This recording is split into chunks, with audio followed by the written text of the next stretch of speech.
Assalomu alaykum qadrli baliqchilar, qadrli do'stlar. Mana 8 diametrli basseyn, Dilmurod akamning ko'llari. Ya'ni ilmiy markaz. Xudo xolasa 30 grammdan 30 grammdan 100 grammgacha tashalganmidi? Ha.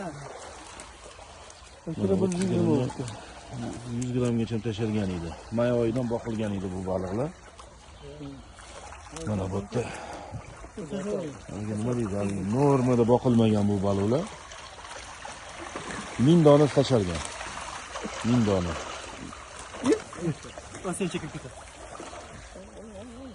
Bu endi ispitaniya edi bu yilga. Xudo xolasa keyingi yilga kattaroq baliqlar tashab nima qilinadi. Qo'lingizda. Qo'lingiz bilan to'xtating.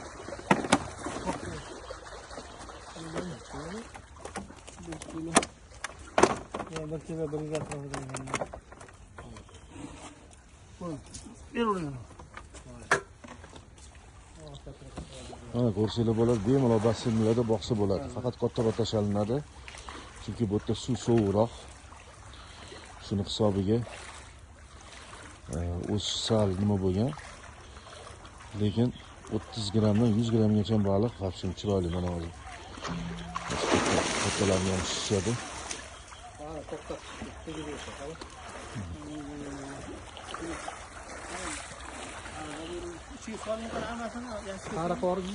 Hammasini. Qara-qora. Ustiga qo'ying tararmoq.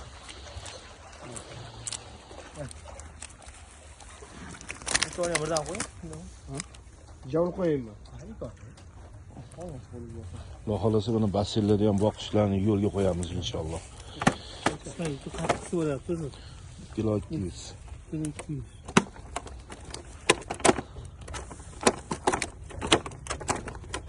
Hammasini nima qo'yavering? O'rtada nima qo'yamiz? 1 kilo 200 ga bu kilo 920. Kattaroq mumkin. Mana baliqlar. Mana shu basseynlarda boqilgan ekanlar.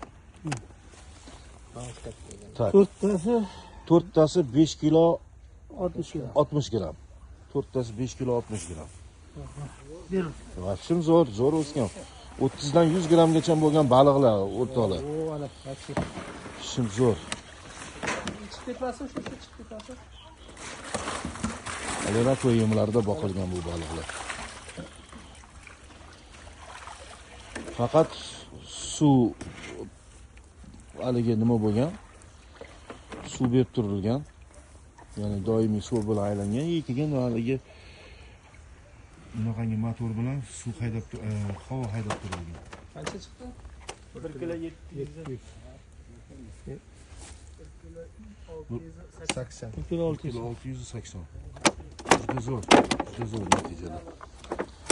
Xudo xolasa keyingi yilga Dilmurod aka kattalarini tashab menimcha sinov qilsa, keyingi yilga xudo xolasa o'zi mana bu ko'rib olindik-ku. 50 tonna baliq yetishmoqchimiz. Hammasi intensiv bo'ladi. Ko'rsataveramiz sekin-sekin hammaga. Xudo xolasa. Bu yil eksperiment qilib ko'rdik. O'tgan yili endi kattaroq chovoqda muammo bo'ldi, hamma biladi. Ham mayda oxirida iyun boshida boshladik o'zini qan. 27-maydan boshladik. Necha grammdan necha grammgacha tashalgan edi? 100 gram atrof 94-95 gramdan bir qismi 30 gram. 30 gram edi. Yetmaganini 1000 dona bo'lsa 30 gram tashlaydi. Shu 30 gramlar kichikroq bo'lib anaqa yuribdi. Kichikroq bo'lganlari 30 gram bo'ladi. Bu ravnomerni tashlash kerak ekanda. Ravnomerni tashlash kerak. Endi shunda zo'r bo'lar ekan. Chavoq endi bir eksperiment qilaylik dedik. Eksperiment xudo xolasa juda zo'r natija bo'ldi deb o'ylayman. Bu anaqaga. Agar bir xil tempda boqqanimizda 200 gramlik hammasi 1,5 kilodan yuqori bo'lib ketardi. Suvlari ifloslanib ketmadi? Suvlar hammasi normal bo'ldi. Bitta o'sha kislorod sal ko'paytirish uchun o'sha moslamani qo'lladik. Hammani ham eksperiment o'tkazib oldik, bu moslamani ham. Juda zo'r. Ham bizga endi suvni tezroq aylantirish uchun ham ozroq kislorodga boyish uchun kerak bo'ldi narsa. O'shaning uchun ikkita ish qilgan uchun, bo'lmasa aylantirib qo'ysa ham natija beraveradi. Juda zo'r. Salomat bo'lasizlar mana qadrli baliqchilar.